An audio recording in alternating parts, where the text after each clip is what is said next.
Hans Temmerstode, FightHype.com, here with my guy, Jamaine Ortiz. How you feeling today, brother?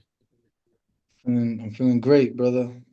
Right, man. So, obviously, the big fight this last Saturday night, Devin Haney, Ryan Garcia. Scale of 1 to 10, how surprised were you that it played out like that, or were you not surprised? First round didn't surprise me. The rest of the fight kind of surprised me. Hmm. I knew Ryan was gonna come out first round swinging.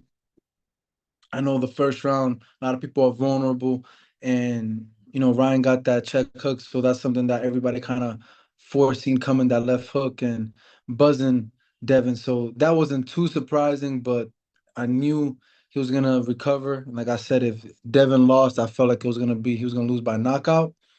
But if it went to decision, I was definitely gonna give it to Devin. So I was definitely surprised how he actually lost the decision, but it was a lot of knockdowns in my eyes and a lot of other people's eyes. It probably could have been stopped. I know you said you wasn't surprised by how things started off, but I mean, I know it, you know it, the whole world knows Ryan Garcia has a ridiculous left hook, man.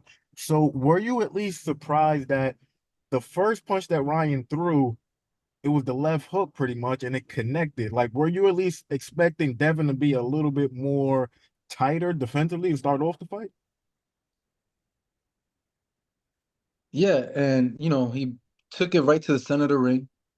Uh and he didn't like move, which I think he should have started off the round, just not letting Ryan do what Ryan does every single fight, which comes to the center ring and tries to kind of blow it off and throw a whole bunch of punches. And knowing that, I think he should have been boxing a little bit more. And for the defensive part as well with his hands, I felt like it should have just been a little bit more on his right cheek, Hmm.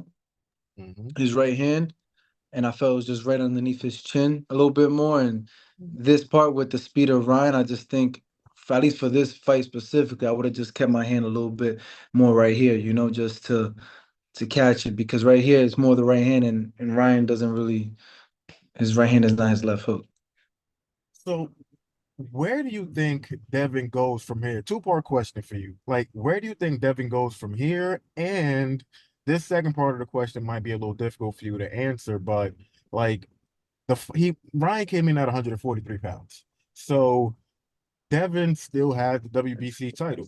So do you think it'll be a little bit difficult for him to like look himself in the mirror and say, yeah, I'm still the champ, even though he just lost? And what do you think he does from here? I think he's gonna take a long layoff.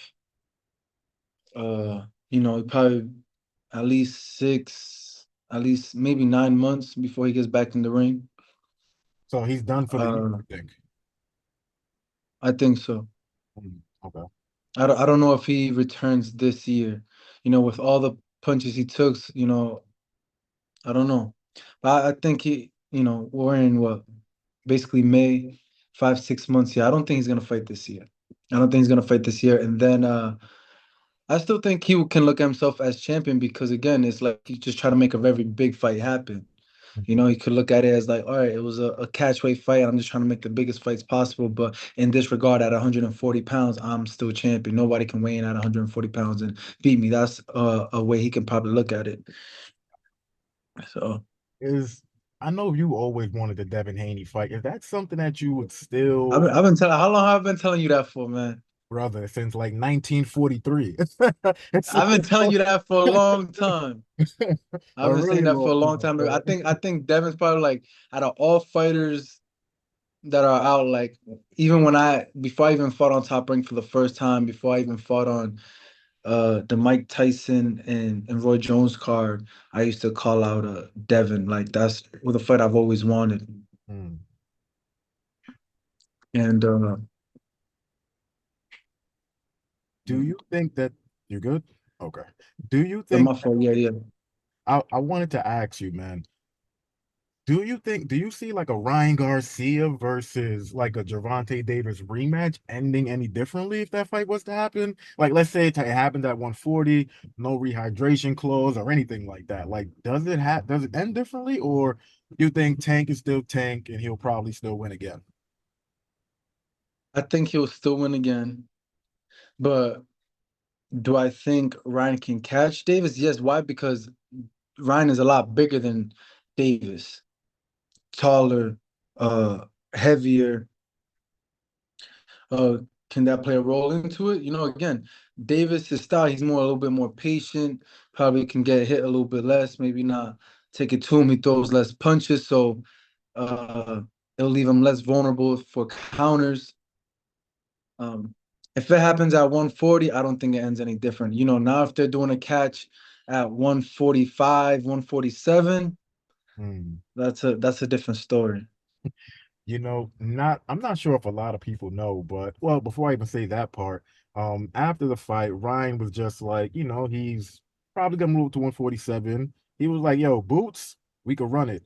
I don't think a lot of people know that you fought Boots in the amateur and you gave Yeah. him a hell of a fight. Like I remember watching the tapes on that a few times. It was a hell of a fight. So you know exactly what it's like to be in the ring with Boots, even though he's a little bit younger. I mean, when he was a little bit younger. Are you giving Ryan like a good chance to actually win that fight if it happens, or are you just like, nah, No, man, nah, on another nah. level? Yeah, I think Boots is on another level, and I just think Boots is big and strong at 147 too, so I just don't think that Ryan's power and would get to Boots at 147. Got it. So just kind of to circle back a little bit, man. Obviously, Devin does have the WBC title, and like we just kind of joked around with before, but we was also very serious. Like he's a guy that you've wanted to fight for like the longest amount of time now. Like, is that still a fight that you're hoping for? And if you did, would you kind of look to implement some of the same things that Ryan did, or is he just like a different fighter? You're a different fighter, and you'll just win in your own type of way in that fight? Yeah, I would in my own type of way. I wouldn't implement nothing that Ryan has done. My style and his style are completely different. And yeah, anytime I'm still down for that fight, that's still a fight I want in my career. Um, Again, Devin is still champion, still has a lot of accolades that he's accomplished, and it's good to get that win on my resume. Last question for you, man. Um, how does Devin bounce back from this? When you had your fight against Lomachenko, prior to that, you had picked up the big time win against Jamel Herring. The fight against Lomachenko could have went either way. Loma got the nod. You came back. You looked great against Teofimo, like amazing. A lot of people thought you did more than enough to win the fight. But the point is that you bounced back nicely. Like you didn't seem to have any issues or anything like that. So how does Devin bounce back from losing for the first time in his career? Is it going to be a mental thing, or is it going to be difficult just because how he lost and who he lost to? Uh, how he bounces back, definitely how you lose is one factor on bouncing back.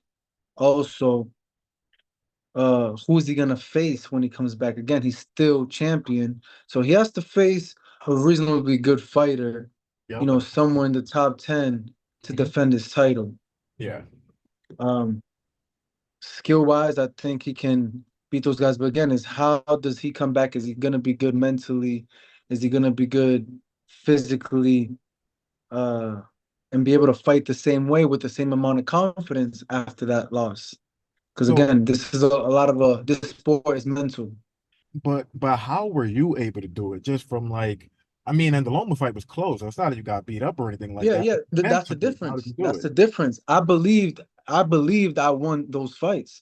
To But you me, I didn't. never felt like nobody beat me. Mm, Like, who can say they really beat up Jamaine? Like, that gave me the work like that. That really beat me. Where it wasn't controversial because both of them losses are yeah, controversial losses. So, and neither of them, with utmost confidence, they actually themselves believe they beat me. So for me, when I'm training, I just felt like I just got the short end of the stick. Politics got into it. It's not like somebody beat my ass, knocked me down, knocked me out, and I lost. And I'm like, damn, I'm not the best in the world. I looked at it like I am the best in the world. Just so happen is promotions, politics, and I'm not the bigger draw. And this controversial fight uh played into the champion's hands. gotcha. And just before I let you go, is there like any inkling on when you'll be back in the ring or anything like that, or is everything still like a work in progress? Everything's still a work in progress, man. So No fight date yet, but I'm hoping to get back in there soon, hopefully by the summertime. Got it. And yeah, Got it. Cool. And I know me and you spoke about something off the record. I'm gonna take care of that for you. I got you.